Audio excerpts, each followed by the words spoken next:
Picture this. It's 3 a.m. on a deserted highway in rural Ohio. A modified van sits broken down on the side of the road, steam rising from its hood. Inside, 5 terrified investigators huddle together, staring at an empty glass case that should contain the world's most dangerous haunted doll.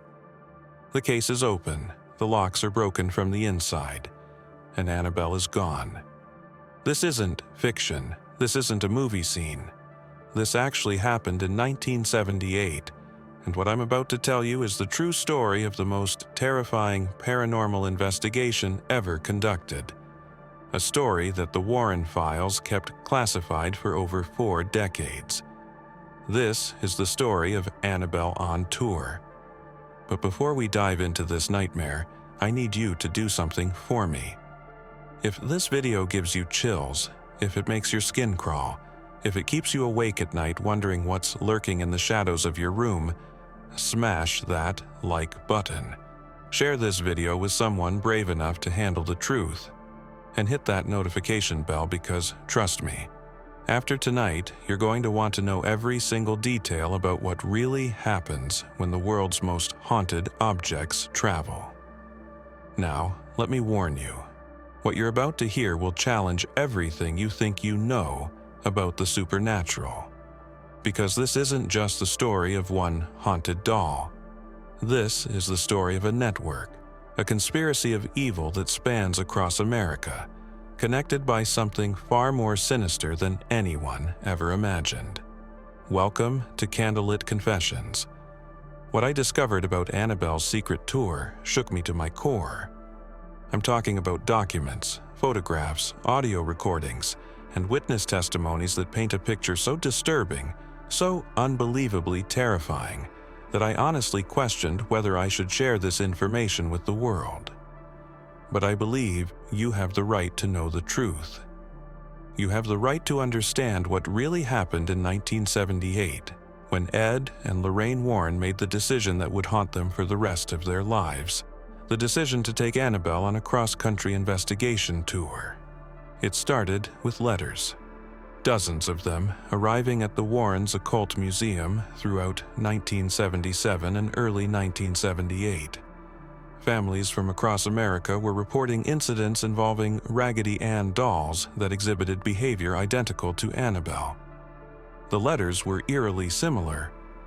Dolls moving on their own, threatening messages appearing overnight, and in the most disturbing cases, physical attacks on family members. I remember the first letter I read in the archives. It was from a family in Salem, Massachusetts. The mother wrote, "Our daughter's Raggedy Ann doll has been acting exactly like what you described in your interviews about Annabelle. Last night, we found a note pinned to our daughter's bedroom door that said, 'She's coming home.' We don't know what it means, but we're terrified." Ed Warren's theory was revolutionary and absolutely terrifying. He believed that Annabelle wasn't just a single haunted object, but rather the main hub of a supernatural network. In his private notes, which I was granted access to, Ed wrote, "The entity inhabiting Annabelle has learned to replicate its consciousness across multiple objects of similar design and material. We may be dealing with the first documented case of a distributed demonic presence." This theory led to what I consider the most dangerous decision in paranormal investigation history. Ed and Lorraine decided they needed to take Annabelle directly to these locations to study the connections firsthand. They called it Project Echo, a code name for what would become the most classified investigation in the Warren archives. The preparation took months. They couldn't just throw Annabelle in the back seat and drive across the country. They commissioned a custom-built traveling case made of reinforced steel and blessed glass, with multiple locking mechanisms and compartments for holy water, blessed salt, and religious artifacts. The case looked more like something you'd use to transport nuclear materials than a doll.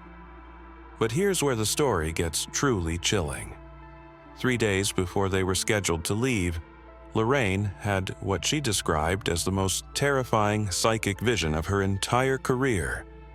In her personal journal, she wrote, "I saw us stranded on a dark highway. The case was open and empty, but worse, I saw dozens of Raggedy Ann dolls surrounding our vehicle, all moving in perfect synchronization. It felt like a trap, like we were walking into something that had been planned all along." Despite this warning, Ed was determined to proceed. Looking back now, knowing what happened during that tour, I can't help but wonder if Ed's determination was being influenced by Annabelle herself. The entity may have been manipulating the investigation from the very beginning, using Ed's scientific curiosity as a way to expand its network. On October 15th, 1978, at exactly 6 a.m., the Warren team loaded Annabelle's case into their modified van and began what would become the most documented and terrifying paranormal investigation in American history. Their first destination was Salem, Massachusetts, to investigate the family whose letter had started it all. The problems started immediately. About 30 minutes into the drive, their van began experiencing mechanical issues that defied explanation. The engine temperature would spike randomly, the radio would tune itself to stations playing distorted children's lullabies, and most disturbing of all, the van's mirrors seemed to reflect things that weren't actually there. The team included Dr. Sarah Martinez, a skeptical psychologist from Yale, Father Cook, their spiritual advisor, Dr. William Roll, a respected parapsychologist, and Michael Chen, a photographer who specialized in paranormal documentation. Dr. Martinez initially attributed the strange occurrences to mechanical problems and the power of suggestion, but her scientific instruments were registering temperature drops of 15 to 20 degrees Fahrenheit, specifically around Annabelle's case, while the rest of the van remained at normal temperature. What should have been a 3-hour drive to Salem took them almost 6 hours. Every few miles they had to pull over, as the van would inexplicably lose power, or the steering wheel would jerk violently to one side. But the most terrifying moment came when Lorraine suddenly screamed for Ed to stop the van. She later described sensing an overwhelming presence of malevolent energy that seemed to grow stronger with each mile they traveled towards Salem. When they finally arrived at the Henderson house in Salem, the local family was waiting with a mixture of relief and terror. Mrs. Henderson told them that their Raggedy Ann doll had been more active than ever since they had contacted the Warrens.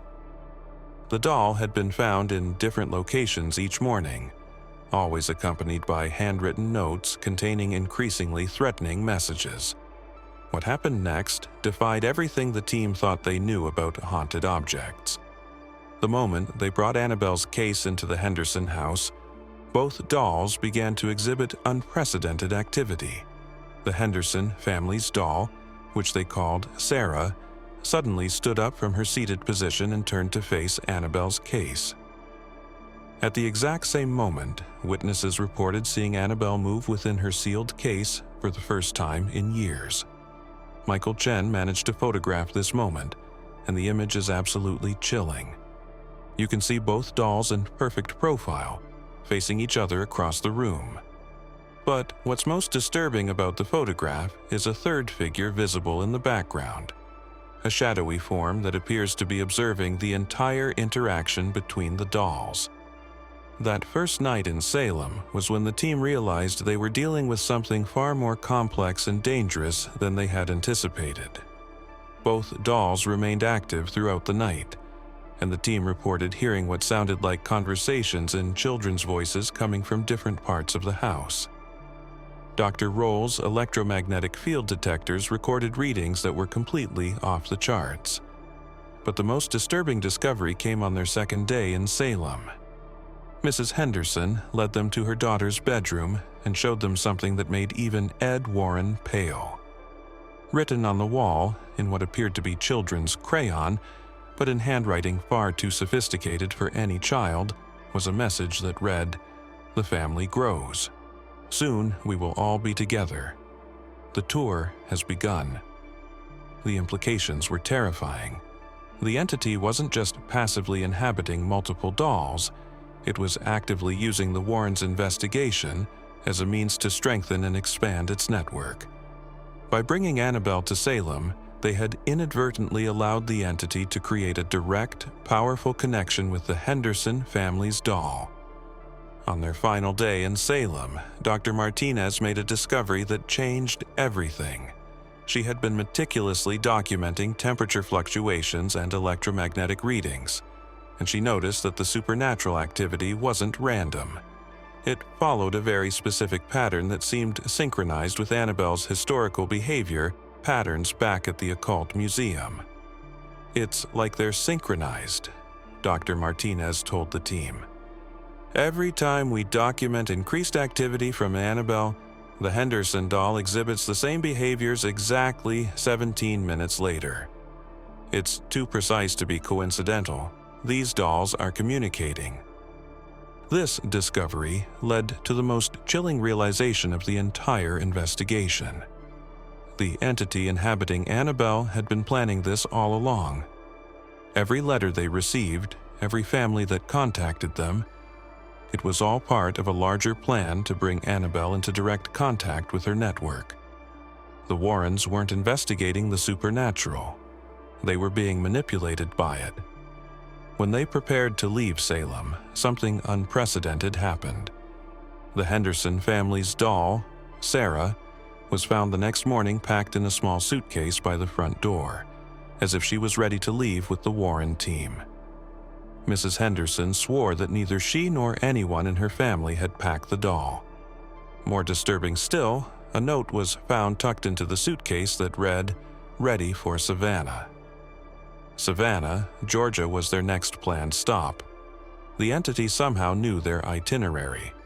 This was when the team should have turned around and gone home. This was when they should have realized they were in over their heads. But Ed Warren's scientific curiosity had been completely overtaken by what I now believe was supernatural influence. Against Lorraine's protests and the growing concerns of the team, Ed decided to continue the tour. The drive from Salem to Savannah should have taken about 12 hours. It took them 3 days. Their van broke down 6 times, always in remote locations with no cell phone service. Each time they managed to get the van running again, they would find new messages written in the condensation on the windows, messages that seemed to be counting down to something. 2 more stops, getting closer, almost time. During one of these breakdowns, while they waited for a tow truck in rural Virginia, Michael Chen captured what remains one of the most disturbing photographs in paranormal history. The image shows the interior of their van at night, with Annabelle's case clearly visible. But if you look closely at the reflection in the case's glass, you can see dozens of small figures that appear to be Raggedy Ann dolls, all facing toward the camera. The figures aren't visible anywhere else in the van, only in the reflection. When they finally reached Savannah, they found the Whitmore family in a state of absolute terror. Their college-age daughter, Jennifer, had been experiencing phenomena that made the Salem case look mild by comparison. Not only was their Raggedy Ann doll moving and leaving threatening messages, but Jennifer had begun sleepwalking and speaking in a child's voice that wasn't her own. The most disturbing aspect of Jennifer's condition was that she seemed to be aware of everything that had happened in Salem, despite never having contact with the Henderson family. During their first night in Savannah, Jennifer approached Dr. Martinez and said in that strange child's voice, "Sarah says hello. She missed traveling with you. But don't worry, we're all together now." This confirmed the team's worst fears. The entity wasn't just connecting with dolls, it was beginning to possess human hosts as well. The network was evolving, becoming more sophisticated and dangerous with each connection the Warrens helped facilitate. In Savannah, the supernatural activity reached levels that none of them had ever experienced. All 3 dolls, Annabelle, Sarah from Salem, and the Whitmore family's doll they called Mary, would be found in different configurations each morning, always arranged as if they had been having meetings during the night. The electromagnetic readings were so intense that they burned out 2 of Dr. Roll's instruments. But it was Father Cook who made the most terrifying discovery during their time in Savannah. While performing a blessing on the Whitmore house, he reported feeling a presence so malevolent and powerful that he was physically pushed backward by an invisible force. In his subsequent report, he wrote, "This is not a simple demonic possession. This entity has intelligence far beyond anything I've encountered. It's building something, creating a hierarchy of controlled objects and people. And I believe the Warrens are unknowingly helping it achieve its goal." On their final night in Savannah, the team experienced what they later described as a supernatural symposium. All 3 dolls were found seated in a circle in the Whitmore family's living room, with Jennifer sleepwalking between them, apparently serving as a translator or medium for their communications. Michael Chen attempted to photograph this scene, but every image came out completely black except for 6 pinpoints of light, 2 for each doll's eyes. When they left Savannah, they discovered that Jennifer had packed herself a bag and was standing by their van, still in the childlike trance state. Her parents were horrified, but Jennifer insisted in that strange voice that she needed to come with them to complete the gathering. It took Father Cook performing an emergency exorcism to break Jennifer free from the entity's control. But the most chilling discovery came when they checked Annabelle's case before leaving. Somehow, impossibly, the other 2 dolls, Sarah from Salem and Mary from Savannah, were now inside Annabelle's sealed case with her. The case had never been opened during their stay in Savannah. The locks showed no signs of tampering. Yet there they were, 3 dolls that should have been impossible to fit in a case designed for 1. Their final destination was a small town in rural Ohio, where the Morrison family had reported the most violent activity yet. Their Raggedy Ann doll had allegedly physically attacked their 5-year-old son. But as they drove through the night toward Ohio, something went terribly wrong. At exactly 3:17 a.m., on a deserted stretch of highway, their van simply stopped. Not broke down, stopped. The engine cut off, the lights went out, and the radio went silent. When Ed tried to restart the van, nothing happened. That's when they heard it, the sound of children giggling, coming from all around the van, but there were no children anywhere to be seen. Lorraine was the first to notice that Annabelle's case was open. The reinforced locks, the blessed seals, the multiple security mechanisms, all had been opened from the inside. The case was empty. All 3 dolls were gone.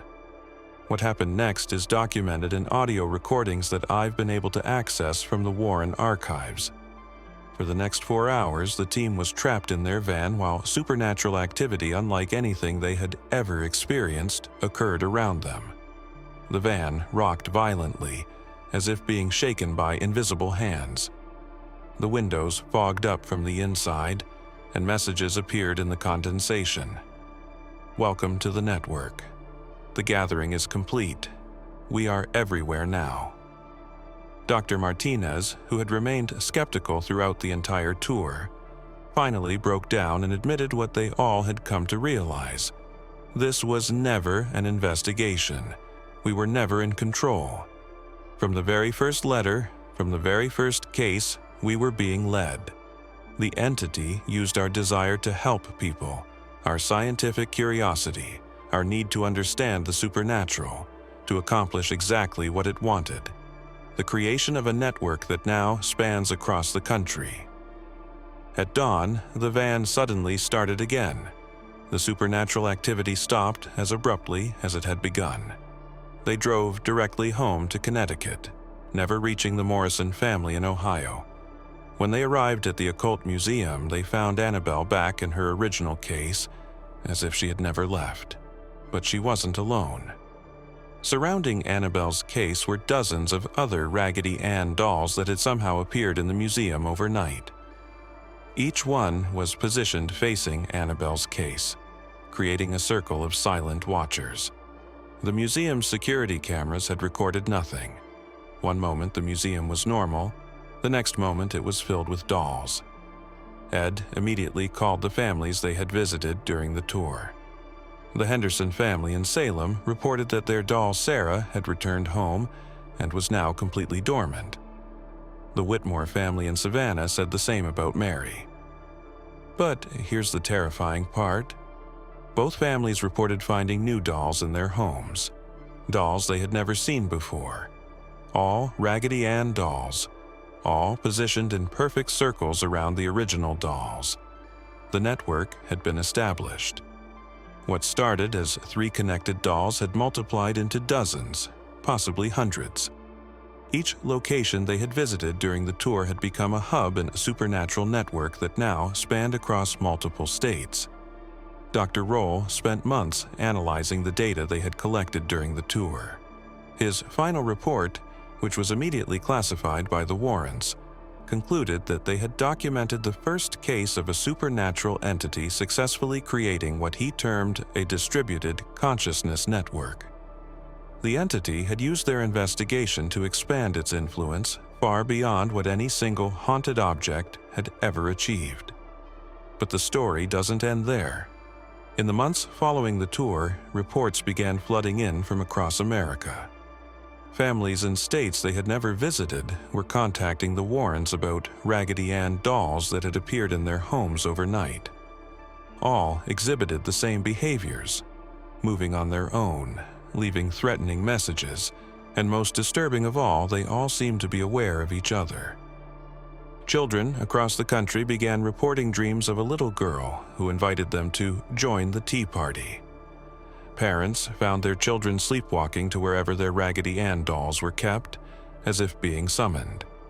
The entity had evolved beyond simply inhabiting objects.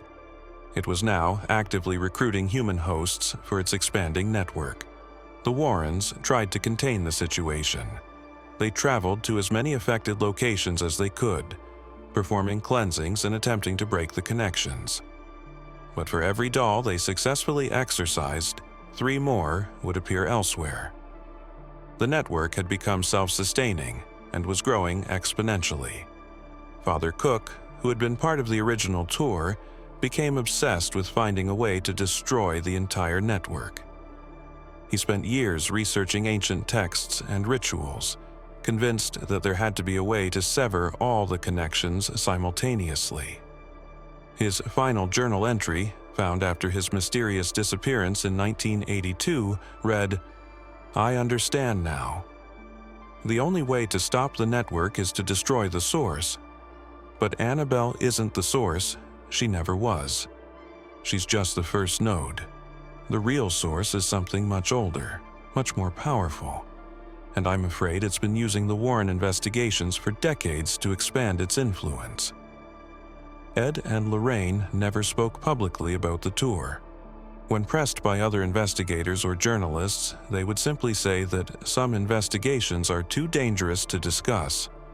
The official Warren files list the tour as Operation Echo, classified, never to be disclosed. But the files I've accessed tell the complete story. The most chilling aspect of this entire case is that the network is still active today. Reports of unexplained Raggedy Ann doll appearances continue to surface across America. Children still report dreams of being invited to supernatural tea parties. And according to the most recent Warren files I've reviewed, the network now includes thousands of dolls across all 50 states. But here's what keeps me awake at night. In the final classified report I found, dated just 3 months before Ed Warren's death, there's a single line that's more terrifying than anything else I've read. The entity has learned to operate through digital networks. We've documented cases of Raggedy Ann dolls appearing in homes immediately after children watch Annabelle movies or videos online. The network is no longer limited by physical proximity. Think about that for a moment. Every time someone watches an Annabelle movie, every time someone searches for information about the doll online, every time someone shares a video or story about Annabelle, They might be inadvertently connecting themselves to this supernatural network. The entity has evolved to use our modern digital connectivity against us. People have the right to know about the network, about how the entity has been using our fascination with the supernatural to expand its influence. Knowledge is power, and understanding how this entity operates might be the key to protecting ourselves and our families. If you have children, be aware of what they're watching online.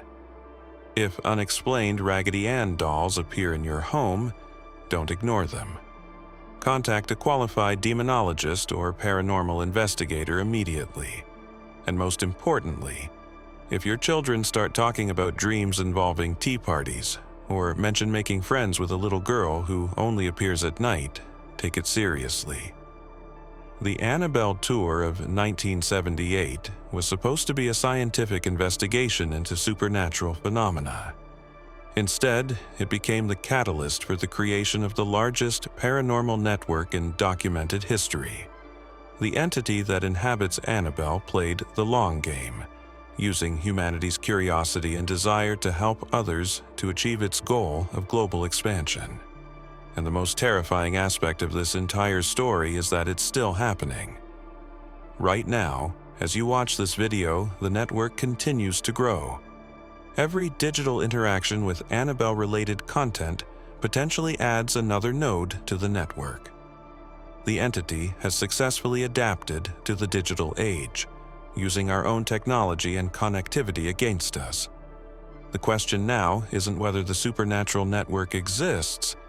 The evidence is overwhelming. The question is, what are we going to do about it? How do we protect ourselves from an entity that has learned to use our own curiosity and technology to expand its influence? I don't have all the answers, but I believe that awareness is the first step toward protection. By understanding how the entity operates, by recognizing the signs of network activity, we can at least attempt to shield ourselves and our loved ones from its influence.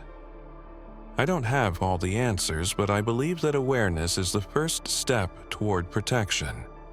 By understanding how the entity operates, by recognizing the signs of network activity, we can at least attempt to shield ourselves and our loved ones from its influence. Before I end this video, I want to share one final piece of information from the Warren files. In Ed's last personal note about the Annabelle case, written just days before his death, he wrote, "We opened a door that should have remained closed. The entity is patient, intelligent, and far more powerful than we ever imagined. But I believe it has one weakness. It requires belief and attention to maintain its power. Perhaps the key to defeating it lies not in complex rituals or ancient weapons, but in simply refusing to feed it the attention it craves." But here's the paradox. By making this video, by sharing this information, am I feeding the entity or helping to expose its methods? I honestly don't know.